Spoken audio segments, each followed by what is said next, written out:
Bismillahirrahmanirrahim. Assalamualaikum warahmatullahi wabarakatuh. Alhamdulillahilladzi hadana lihada wa ma kunna linahtadiya hadanallah. Asyhadu alla ilaha illallah wa asyhadu anna Muhammadan abduhu wa rasulullah. Allahumma sholli ala Muhammad wa ala ali Muhammad. Robbi sholli sodri wa yassirli amri wahlul 'uqdatam min lisani yafqahu qawli. Robbi zidni ilman warzuqni fahman bi rahmatika ya arhamar rahimin. Materi yang akan disampaikan yaitu tentang tugas dari 1.1a.9, yaitu koneksi antar materi, kesimpulan dan refleksi pemikiran Ki Hajar Dewantoro. Tujuan pembelajaran yaitu peserta mampu membuat kesimpulan dan refleksi pengetahuan dan pengalaman baru yang dipelajari dari pemikiran Ki Hajar Dewantoro. Tentunya untuk membuat tugas tersebut, semuanya perlu kembali memahami tentang jati diri Ki Hajar Dewantoro. Siapa itu Ki Hajar Dewantoro? Tentunya beliau memiliki pemikiran-pemikiran, gagasan-gagasan atau filosofi pendidikan Indonesia, atau yang kita sebut dengan filsafat pendidikan Ki Hajar Dewantoro. Gagasan-gagasan filosofis Ki Hajar Dewantoro telah menjadi pondasi yang cukup kokoh dalam pendidikan di Indonesia. Telah menyentakan pemangku pendidikan di Indonesia saat ini untuk meletakkan kembali pilar filosofi pendidikan yang dicetuskan oleh tokoh-tokoh pendidikan di Indonesia, di antaranya yaitu Ki Hajar Dewantoro. Pendidikan merupakan upaya mengembangkan potensi-potensi manusiawi peserta didik, baik itu fisik maupun potensi cipta, rasa maupun karsanya, atau yang disebut dengan potensi batin. Agar potensi itu menjadi nyata dan dapat berfungsi dalam perjalanan manusia secara universal. Dasar pendidikan adalah cita-cita kemanusiaan yang universal. Maka dalam pemecahan masalah-masalah pendidikan yang kompleks juga dibutuhkan filsafat agar solusi pemecahan masalah tersebut juga dapat dirasakan manfaatnya bagi kita semua. Apa yang disampaikan oleh Ki Hajar Dewantoro sebagai berikut: apapun yang dilakukan oleh seseorang itu hendaknya dapat bermanfaat bagi dirinya, bermanfaat bagi bangsanya, dan bermanfaat bagi manusia di dunia pada umumnya. Membaca, mengkaji, ngaji pemikiran-pemikiran atau filsafat pendidikan Ki Hajar Dewantoro, sejatinya kita semua sedang ngaji hati, ngaji rosok, ngaji akal, dan ngaji jasad untuk menjadi seorang pendidik yang bijaksana, mewujudkan profil pelajar Pancasila. Marilah kita coba melihat, membaca atau mengkaji dari latar belakang pendidikan dari Ki Hajar Dewantoro. Ki Hajar Dewantoro pada masa kecilnya bernama Raden Mas Suwardi Suryaningrat. Lahir di Yogyakarta pada hari Kamis Legi tanggal 2 Puasa tahun Jawa atau bertepatan dengan tanggal 2 Mei 1889 Masehi. Pada saatnya nanti bahwa tanggal 2 Mei diperingati sebagai Hari Pendidikan Nasional, di mana hari tersebut merupakan lahir seorang untuk memerdekakan pendidikan di Indonesia. Dan Ki Hajar Dewantoro meninggal pada usia ke-69 tahun di Yogyakarta, tepatnya pada tanggal 26 April tahun 1959. Raden Mas Suryadi Suryaningrat memiliki seorang ayah bernama Gusti Pangeran Haryo Suryaningrat, putra dari Kangjeng Hadipati Haryo Suryo Sasraningrat yang bergelar Sri Paku Alam ketiga. Jadi artinya bahwa Ki Hajar Dewantoro itu adalah cucu dari seorang Raja Jawa, yaitu Sri Paku Alam ketiga.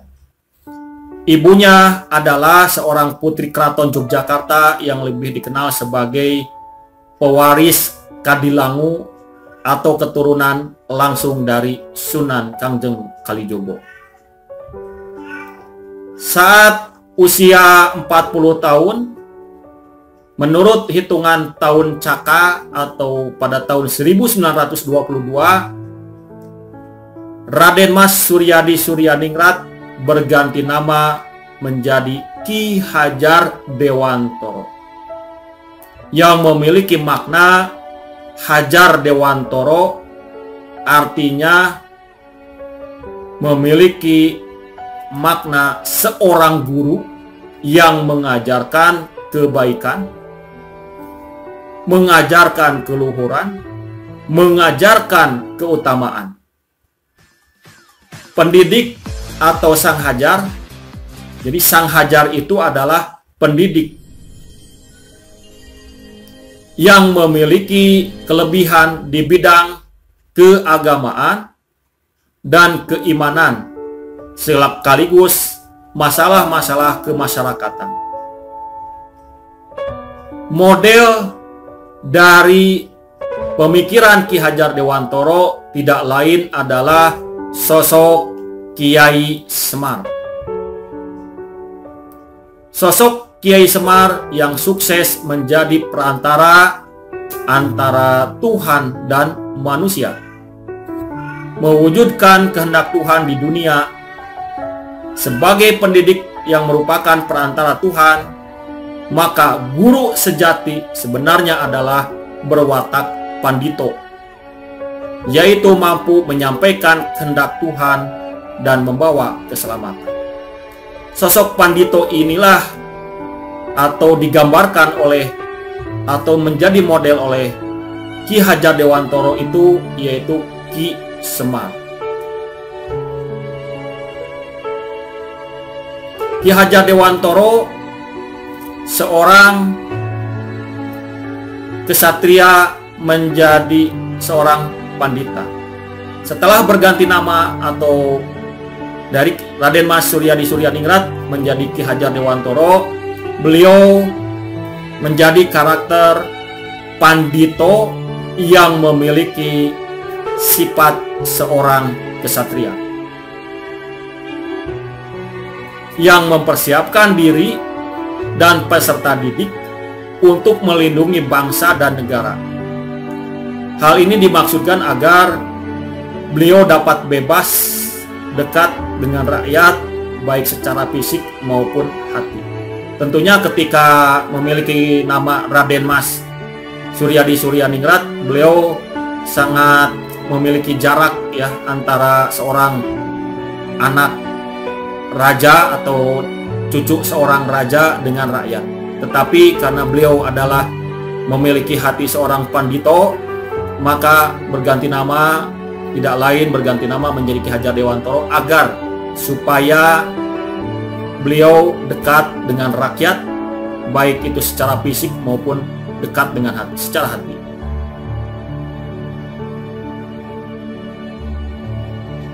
Ki Hajar Dewantoro kemudian mengikuti pendidikan di Europensi Lager School. Kemudian setelah tamat dari Europensi Lager School, Ki Hajar melanjutkan pelajarannya ke Stovia atau pendidikan dokter untuk kalangan pribumi. Tetapi Ki Hajar Dewantoro tidak bisa melanjutkan secara penuh di Stovia dikarenakan sakit. Sedangkan di Leg Onderwijs beliau berhasil mendapatkan ijazah. Bersama Cipto Mangunkusumo, Edward Dewasdeker, kemudian Dr. Sutomo, merupakan masa-masa pergerakan menuju Indonesia Merdeka. Tulisan-tulisan 3 serangkai atau 4 serangkai ini, tulisan-tulisannya sangat kritis sehingga menyinggung pemerintahan Belanda. Maka 4 serangkai ini dibuang di berbagai wilayah di Indonesia. Misalkan Suwardi Suryaningrat atau Ki Hajar Dewantoro dibuang ke Bangka.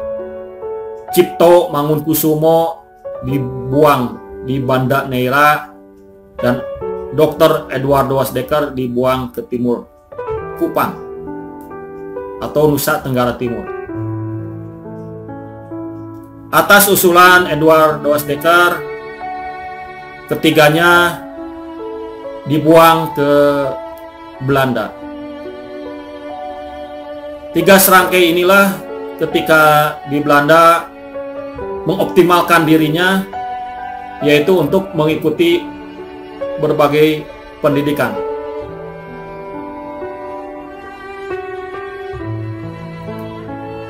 Pada tahun 1915, Ki Hajar Dewantoro memperoleh akte guru atau sertifikat guru. Kemudian tokoh-tokoh yang dikenalnya pada saat pendidikan ada nama J.J. Rousseau, Dr. Froebel, Dr. Montessori, Rabindranath Tagore, John Dewey, dan Christian.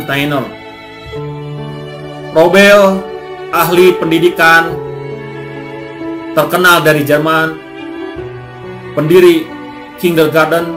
Kemudian Montessori, sarjana wanita dari Itali, pendiri Casa dei Bambini. Kemudian Rabindranath Tagore, pujangga terkenal dari India, pendiri perguruan Santi Niketan. Sampai Ki Hajar Dewantoro memperoleh akta Europensi.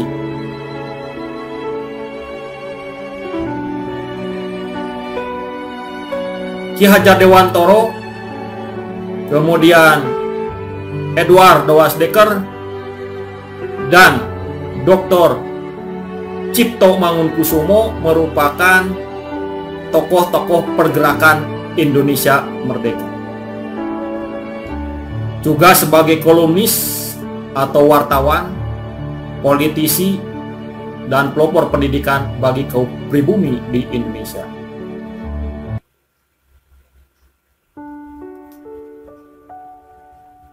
Tak berhasil menyelesaikan pendidikan Stovia dikarenakan sakit, Ki Hajar Dewantoro terus aktif menulis di berbagai media massa atau di koran yang dimiliki oleh Edward Dewasdeker. Salah satu tulisan Edward Dewasdeker, salah satu tulisan dari Ki Hajar Dewantoro yaitu berjudul Seandainya Aku Seorang Belanda, di mana judul aslinya adalah Als ik een Nederland was, dimuat di dalam surat kabar di Express milik Dr.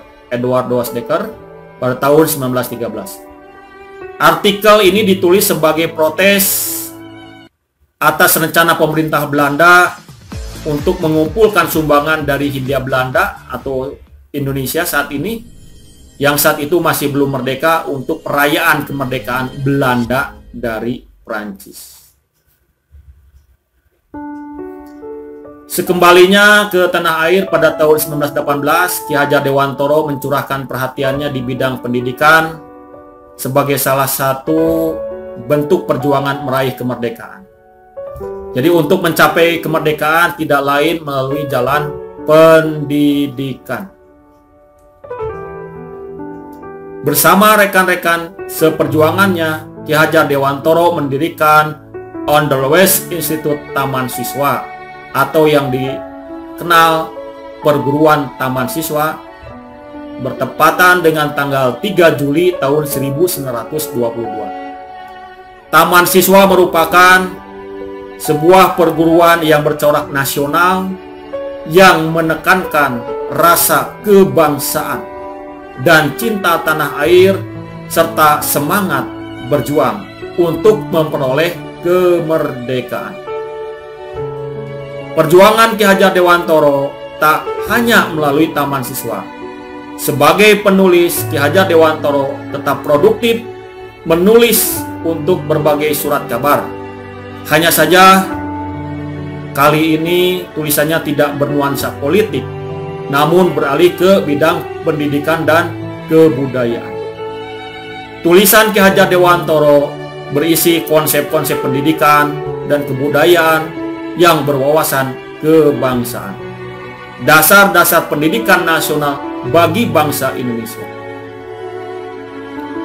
Dalam perjuangannya terhadap pendidikan bangsanya, Ki Hajar Dewantoro mempunyai sebuah sistem yang disebut dengan sistem Among, yaitu ing ngarso sung tulodo, ing madyo mangunkarso, dan tutwuri handayani. 3 sistem Among inilah oleh perguruan Taman Siswa menjadi semboyannya sampai saat ini. Begitupun Departemen Pendidikan dan Kebudayaan, Ristek Dikti, dari dulu sampai saat ini menggunakan semboyan Tutwuri Handayani. Artinya dari belakang seorang guru harus bisa memberikan motivasi atau dorongan ke arah yang lebih baik. Pada masa pendudukan Jepang antara tahun 1942 tahun 1945, Ki Hajar Dewantoro diangkat sebagai salah satu pimpinan pada organisasi putra yang bersama-sama dengan Insinyur Soekarno, Dr. Andes Muhammad Hatta, Kiai Haji Mas Mansur. Di masa kemerdekaan, Ki Hajar Dewantoro diangkat sebagai Menteri Pendidikan, Pengajaran, dan Kebudayaan. Yang pertama, perjuangan Ki Hajar Dewantoro terhadap pendidikan Indonesia membuat beliau layak dianugerahi gelar Pahlawan Nasional Pendidikan. Tak berlebihan pula, tanggal lahir beliau 2 Mei diperingati sebagai Hari Pendidikan Nasional. Substansi, gagasan, filosofi, atau pemikiran-pemikiran pendidikan Ki Hajar Dewantoro terbelenggu dalam pusaran tirani penjajahan Belanda, telah mendorong Ki Hajar Dewantoro untuk memaknai pendidikan secara filosofi atau bijaksana sebagai upaya memerdekakan manusia dalam aspek lahiriah, yaitu kemiskinan dan kebodohan, dan batiniah, otonomi berpikir dan mengambil keputusan, martabat, mentalitas demokratis. Filosofi dalam pendidikan mencakup suatu kebijakan pendidikan yang baru, mengusulkan cita-cita yang baru tanpa mempertimbangkan persoalan filosofis seperti hakikat kehidupan yang baik. Kemana pendidikan diarahkan? Sebuah filosofi memiliki bagian yang penting, yaitu mencari sebuah norma-norma serta tujuan. Dengan itu, filosofi dapat mendorong manusia memperluas bidang kesejahteraan untuk menjadi lebih baik, lebih cerdas, dan lebih aktif. Selain itu, dapat menumbuhkan keyakinan akan agama dengan fondasi yang matang secara intelektual dalam diri manusia. Menurut Ki Hajar Dewantoro, pendidikan adalah tuntunan di dalam hidup tumbuhnya anak-anak. Adapun maksudnya adalah pendidikan yaitu menuntun segala kekuatan kodrat yang ada pada anak-anak, yang ada pada manusia, dan sebagai anggota masyarakat dapatlah mencapai keselamatan dan kebahagiaan setinggi-tingginya. Adapun tujuan pendidikan menurut Ki Hajar Dewantoro yaitu menuntun segala kekuatan kodrat yang ada pada anak-anak itu agar mereka sebagai manusia dan anggota masyarakat dapatlah mencapai keselamatan dan kebahagiaan setinggi-tingginya.